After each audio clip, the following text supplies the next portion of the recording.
Seorang pria parubaya berusia 60 tahun dengan terpaksa melaporkan anak kandungnya sematawayang ke polisi karena kesal terus dianiaya ketika tidak diberi uang. Pria parubaya tersebut bernama Abu Bakar. Dirinya datang ke Polrestabes Palembang untuk melaporkan anak kandungnya bernama Ricky, 28 tahun. Abu Bakar mengaku terpaksa melaporkan anak kandung ke polisi karena kesal terus-menerus dianiaya anaknya yang tidak dituruti kehendaknya. Sebelumnya sudah 6 kali dia dipukuli dan yang ini yang ke-7 kali, dan dia melaporkan anaknya ke Polrestabes Palembang. Menurut keterangan, peristiwa penganiayaan tersebut yang dialami korban Abu Bakar terakhir terjadi di rumah mereka di Jalan Dwi Kora 2, Kelurahan Demang Lebar Daun, Kecamatan Ilir Barat 1, Palembang. Abu Bakar menjelaskan anaknya tersebut tidak bekerja dan masih kerap meminta uang kepadanya. Namun jika keinginannya tidak dituruti, anaknya marah dan menganiaya dirinya.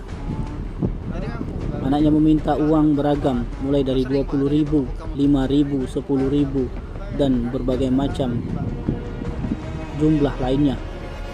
Sementara itu, Kepala SPKT Polrestabes Palembang Kompol Fadli mengatakan laporan korban telah diterima SPKT Polrestabes Palembang dengan tindak pidana kekerasan dalam rumah tangga. Gitu. Macam mana Pak? Kamu cerita ke coba? Kau itu nade. Tak minta duit langsung. Terus?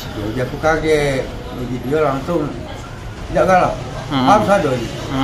Ambil sentong langsung mukul Pak. Oh, mukul di mana Pak itu? Mukul. Iya. Sini sini Pak, sini. Ya. Sakit Pak. Berapa kali Pak digebuknya Pak? 4 kali kan. 4 kali. Aku didorong Pak. Mana Pak sekarang? Itu Pak. Jadi kau yang memang makan. Iya galak caknya tu. Jadi memang gawe dia tu cak belok kawan. Lah sering Pak adanya Pak ngebuk kamu tuh? Sering kali 5 kali aku diam ke baik. Kali dia aku tak tahan lagi Pak, itu bunuh tu. Iya weh. Sakilah sabar aku. Jadi memang sudah kita buang kenan ini sekarang iya, sudah lagi tak tahan lagi. Rela aku. Tidak lagi sayang. Dia nak bunuh aku. Cak mana lah kamu dilawan anak.